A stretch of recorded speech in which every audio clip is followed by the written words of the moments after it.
You're listening to an iHeart podcast. Member Week is here at Lowe's. Don't miss your chance to get up to 40% off hundreds of items like paint, outdoor and home essentials, and more.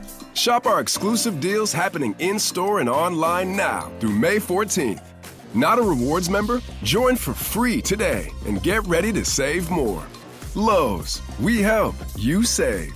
Loyalty program subject to terms and conditions. Details at lowes.com/terms. Subject to change.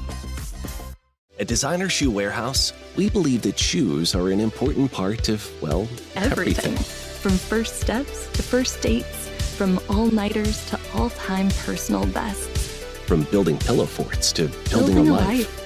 For all the big and small moments that make up your whole world, DSW is there.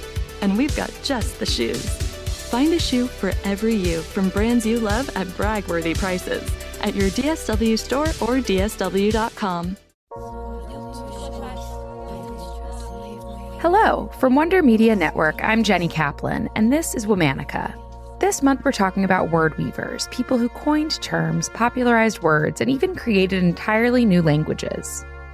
These activists, writers, artists, and scholars used language to shape ideas and give voice to experiences that once had no name.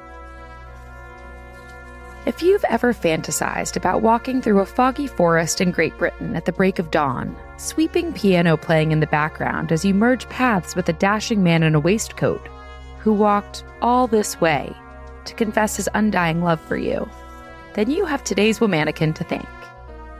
We're talking about an iconic British novelist whose works have left a lasting impact for their pioneering style, incisive commentary on Regency-era society, and restrained yet passionate romances. Please welcome Jane Austen. Jane was born in 1775 in Hampshire, England. Her father was a clergyman, and her family belonged to the lower fringes of the English gentry, a social class considered socially eligible to mix with the landowning aristocracy, but not as wealthy or influential as aristocrats. Jane's childhood was a comfortable one. She and her 7 siblings had access to fresh vegetables and meat thanks to a small household farm, and maids and manservants helped maintain the family home. Jane received a sporadic formal education, but her family valued writing, acting, and games, which instilled in Jane a cleverness and delight in play. In addition, she was given unrestricted access to her father's library. This is where Jane found her love for words and stories. By the time she was 11 years old, she was writing her own stories and sketches, emulating and parodying the fiction she read in school lessons. The girls in Jane's teenage stories were messy, impulsive, and decidedly unladylike. They got drunk, gambled, ate too much, stole money, fought bitterly, and ran off with each other's fiancés.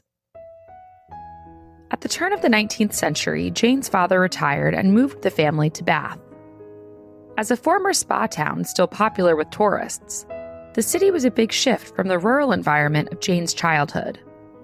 Then, in 1805, Jane's father suddenly passed away. Jane, her sister Cassandra, and their mother moved around and lived in different cramped, cheap lodgings. Without a male head of household, they stretched their money as far as they could. Jane did not write much during that time. Her creativity flowed once more when she moved again in 1809. Jane's older brother, Edward, offered his sisters and mother housing on his estate in Chawton. Their new cottage was filled with music and merriment.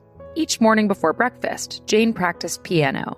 In the afternoon, the sisters enjoyed walks through the countryside, and evenings were spent reading aloud to each other by candlelight or playing parlor games. Everyone pitched in to make homemade goods for the household: clothing, quilts, beer, and wine, and even the ink Jane used to write. Chawton is where Jane began writing in earnest the novels that would later make her a household name. She redrafted earlier stories, and with her brother Henry's help, got them published.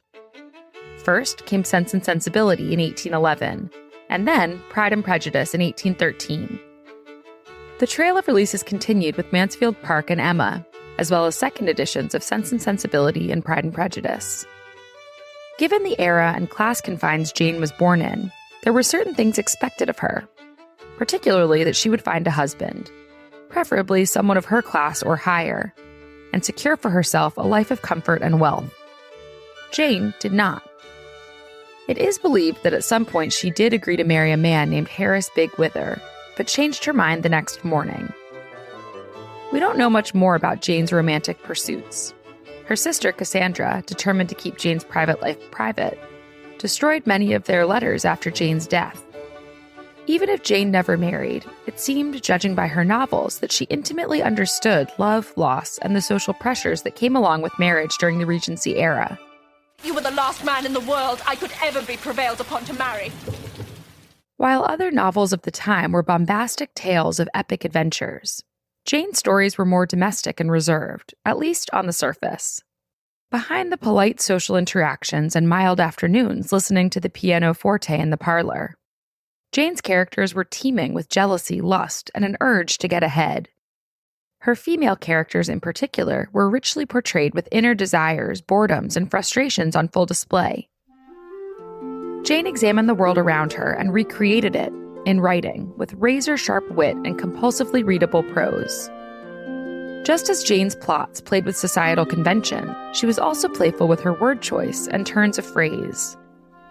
She is credited with being the first to write many sayings we still use today, such as dinner party, brace yourself, dirt cheap, dog tired, and if I've told you once, I've told you 100 times. Jane is quoted more than 1,600 times in the Oxford English Dictionary. Yet none of this notoriety came during her lifetime. Though her novels were generally popular and well-reviewed, Jane published them anonymously. Her first book, Sense and Sensibility, was simply credited to a lady. Not in it for fame, Jane continued writing as long as she could, even as she began to succumb to illness in 1816. On July 18, 1817, Jane passed away. She was 41 years old. 6 months after her death, she finally received public credit for her work. Her brother Henry helped publish the novels Persuasion and Northanger Abbey with a preface, naming Jane Austen as the author. He also wrote that his sister led a life of usefulness, literature, and religion. Since then, Jane's work has made an indelible mark on English literature. She helped usher in a new era in which novels focused on the unremarkable lives of ordinary people, exploring hidden passions, jealousies, and aspirations that her readers could recognize in themselves. Her books remain popular today, their influence extending from the high school classroom to the silver screen. Plus, without Jane, we might not have phrases like "of the moment" or "shut up."